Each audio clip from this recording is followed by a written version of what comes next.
khỏi em phải tin nữa nhớ sầu chứ. Yeah, I see a guy over there. Ông có được kia. I think they're crossing the other side and then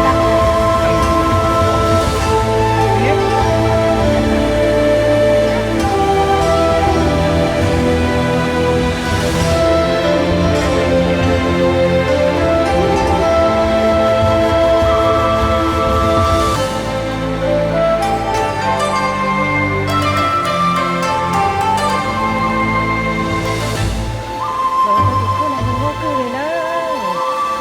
Đừng có cười.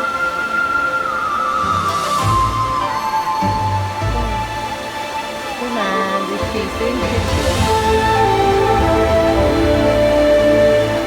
tại sao muốn nhận chế cho hàng này? Yo, cái quần gì kia họ lấy kìa.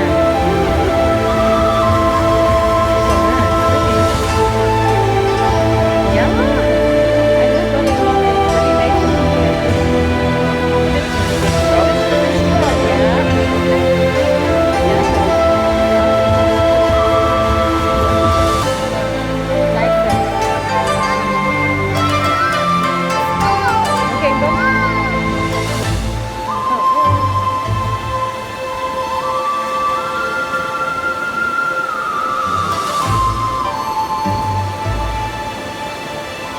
cho nó cũng tao về về nhà đi cũng được đấy.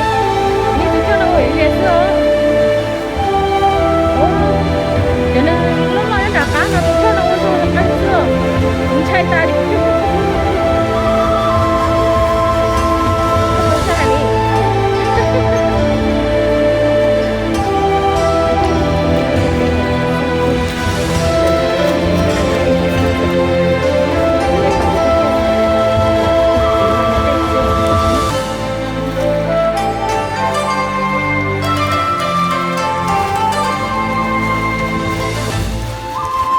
Đây là lo từ kia.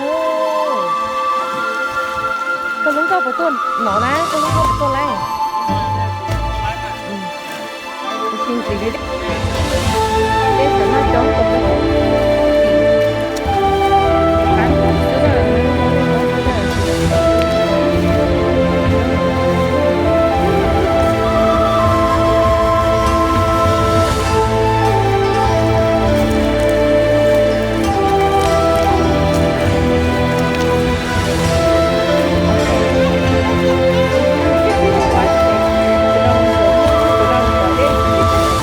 Are you gonna wash your face too? It's a waterfall one. Đây có sò là đây nó. Tụi mình xài tiền ăn uống sao đây?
Giờ mùa rồi đây sẽ trả đấy.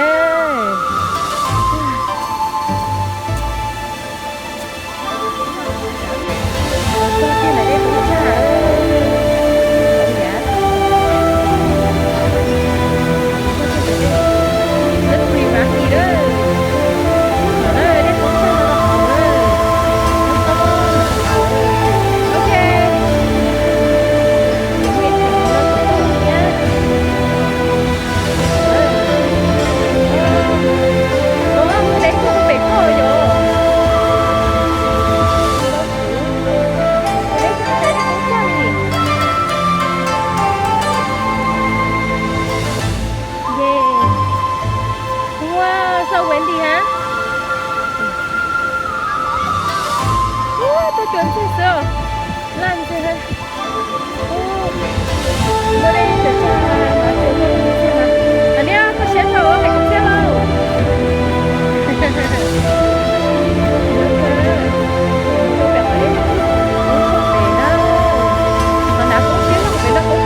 Ok. Những cái chuyện nó sẽ tốt lắm nha. Rồi. Ủa, để cho một việc có rồi. Để cho mình lấy một cái này.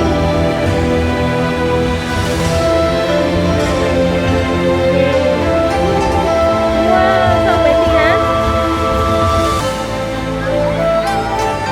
Cái chuyện gì sao? Làm gì vậy? Qua đây chờ cha mà chờ tôi luôn xem mà. 아니야, 그 쉐터 hay cái cello.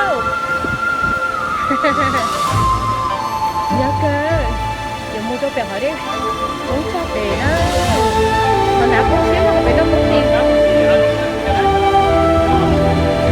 nó đây là anh chơi đâu sầu cái rồi. Ok.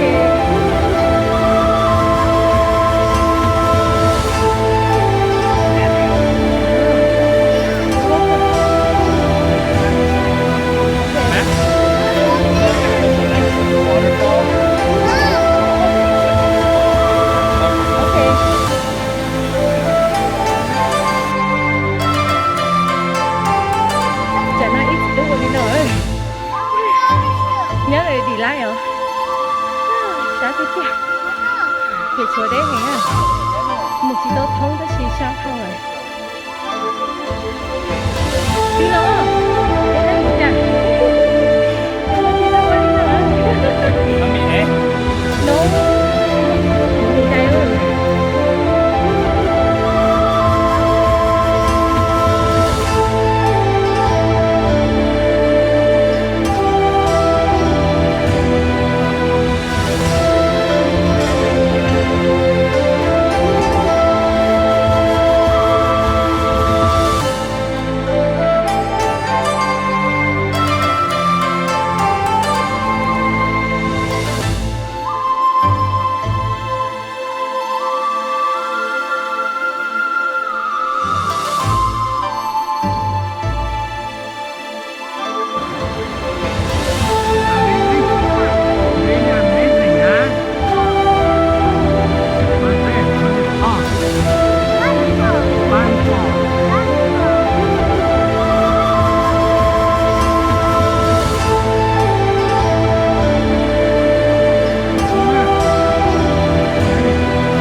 Daddy hold you.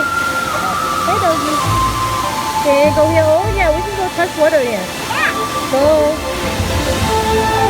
Đây. Đúng là nó chụp thay luôn nha.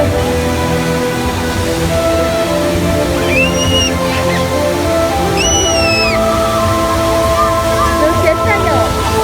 Cái chuyện cho mà trong miệng đi đó.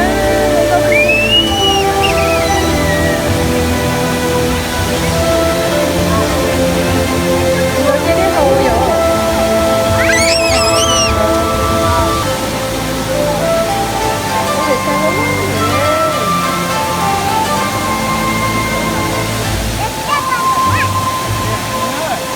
Ở đây nè, có xe lắm.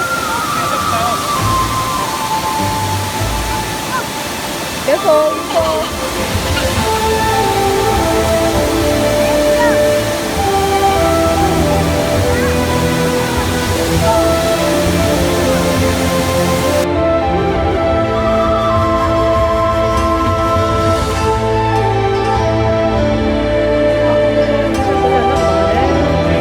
Baby có nói chưa?